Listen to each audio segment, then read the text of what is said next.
Nama saya Yunita Puspitasari dari program studi Tantris Kimia 2B. Perkenalkan, nama saya Rahayu Hidayah. Assalamualaikum warahmatullahi wabarakatuh. Saya Rizky Miradamayani.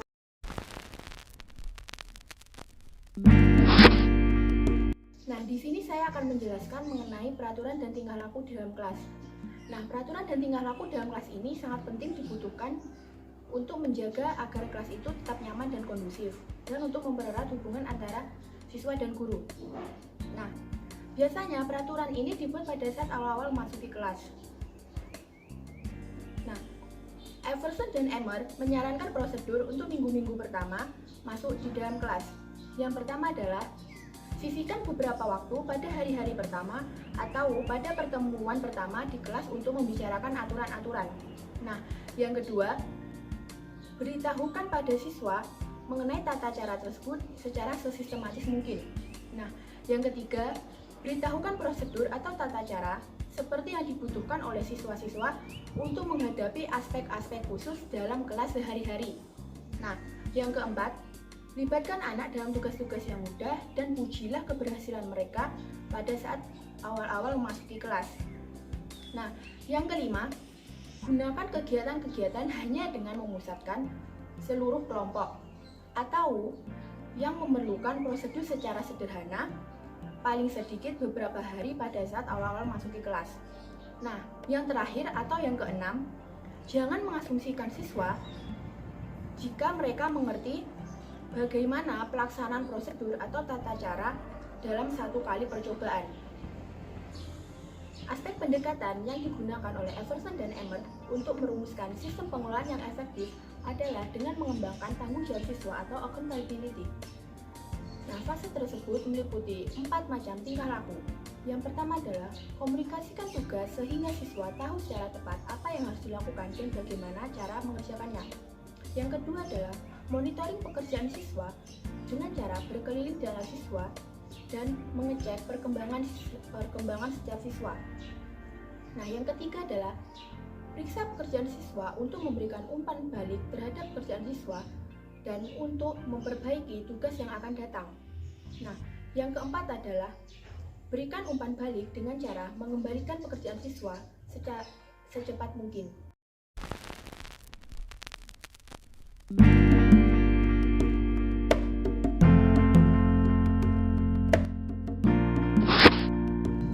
Nah, materi selanjutnya adalah mengenai kedisiplinan. Yang pertama, saya akan menjelaskan mengenai apa itu pengertian dari kedisiplinan. Nah, secara etimologis, disiplin berasal dari bahasa Inggris disciple, disiplin, yang artinya pengikut atau penganut. Nah, sedangkan secara terminologis, menurut Suharsini Aripunto, disiplin adalah kepatuhan seseorang dalam mengikuti peraturan atau tata tertib karena didorong oleh adanya kesadaran yang ada pada kata hatinya tanpa adanya paksaan dari pihak luar. Nah, menurut Thomas Gordon, disiplin adalah perilaku dan tata tertib yang sesuai dengan peraturan dan ketetapan atau perilaku yang diperoleh dari pelatihan yang dilakukan secara terus-menerus. Nah, kesimpulannya adalah disiplin merupakan kepatuhan seseorang dalam mengikuti peraturan yang ada.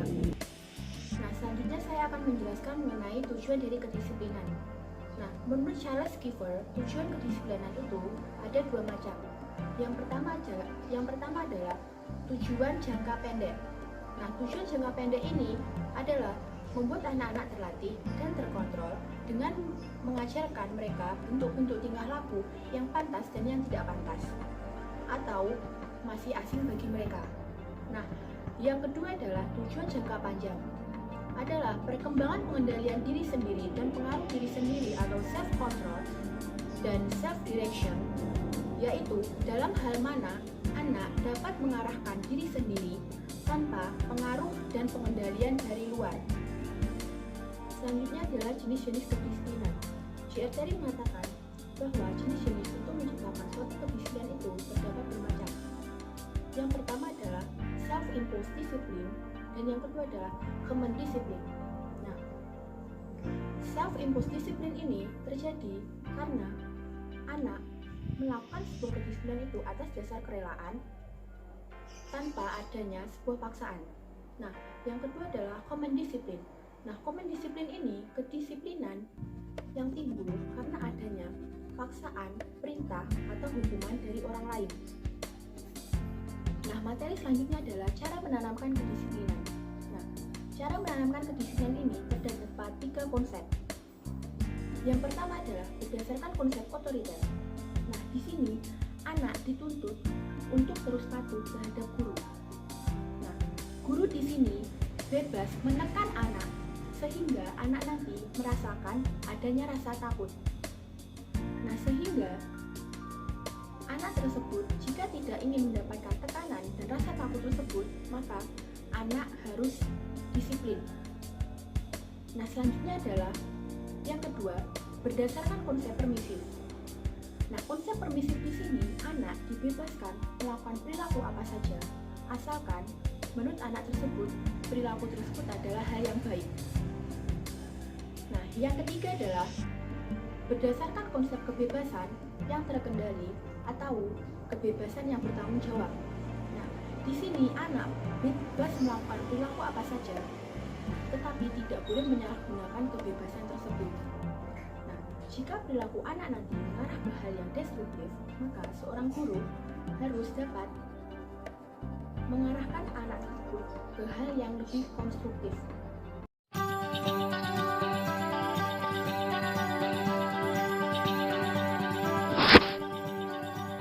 Kemudian, saya akan menjelaskan tentang program khusus dalam pengelolaan kelas. Program khusus dalam pengelolaan kelas dibagi menjadi 3 macam. Yang pertama yaitu tanggung jawab kelompok penguatan atau reinforcement. Yang kedua yaitu program token reinforcement, sistem token reinforcement. Yang ketiga yaitu program kontrak. Kemudian saya akan memaparkan yaitu yang pertama tanggung jawab kelompok penguatan atau reinforcement didasarkan pada tingkah laku seluruh siswa di kelas dengan cara menjumlahkan tingkah laku masing-masing siswa. Permainan tingkah laku baik adalah contoh dari pendekatan ini. Kemudian aturan permainannya yaitu satu kelas dibagi menjadi 2 tim. Aturan khusus tingkah laku ditetapkan. Setiap kali ada 1 orang siswa yang melanggar aturan, maka tim dari siswa tersebut akan diberi angka. Dan kemudian jika ada tim yang mendapatkan angka lebih sedikit dari angka yang telah ditetapkan, maka tim tersebut akan mendapatkan hadiah khusus atau hak-hak istimewa. Misalnya, istirahat lebih lama dalam 1 periode. Jika kedua tim mendapatkan angka lebih sedikit dari angka yang telah ditetapkan, maka kedua tim akan mendapatkan hadiah khusus atau hak istimewa. Menurut teori Wilson and Hopkins tahun 1983, memimpin suatu penelitian dengan menggunakan tanggung jawab kelompok untuk mengurangi kegaduhan. Peringatan, banyak cara program dengan menggunakan konsekuen atau tanggung jawab kelompok telah sukses berdasarkan konsekuen individu. Yang kedua yaitu program token reinforcement, sistem token reinforcement. Menurut O'Leary and Druckmann tahun 1981, program token telah berhasil atau sukses mengurangi tingkah laku mengacau, menambah belajar, dan mengarahkan prestasi akademik yang lebih besar dalam berbagai kelas. Kemudian, siswa akan diberikan token sebagai tingkah laku positif. Dalam hal ini adalah kartu hadiah. Misalnya, siswa dilatih untuk menjadi manajer. Siswa membebaskan guru untuk memusatkan kegiatan lain. Kemudian saya akan memaparkan yang ketiga yaitu program kontrak. Program kontrak sendiri berhubungan antara siswa dengan guru. Guru menyusun kontrak individu dengan setiap siswa untuk menjelaskan secara tepat apa yang harus siswa lakukan untuk mendapatkan hak-hak khusus atau hadiah istimewa. Misalnya, siswa dapat bernegosiasi tentang aturan-aturan yang ada di kelas dengan guru dan lain-lainnya.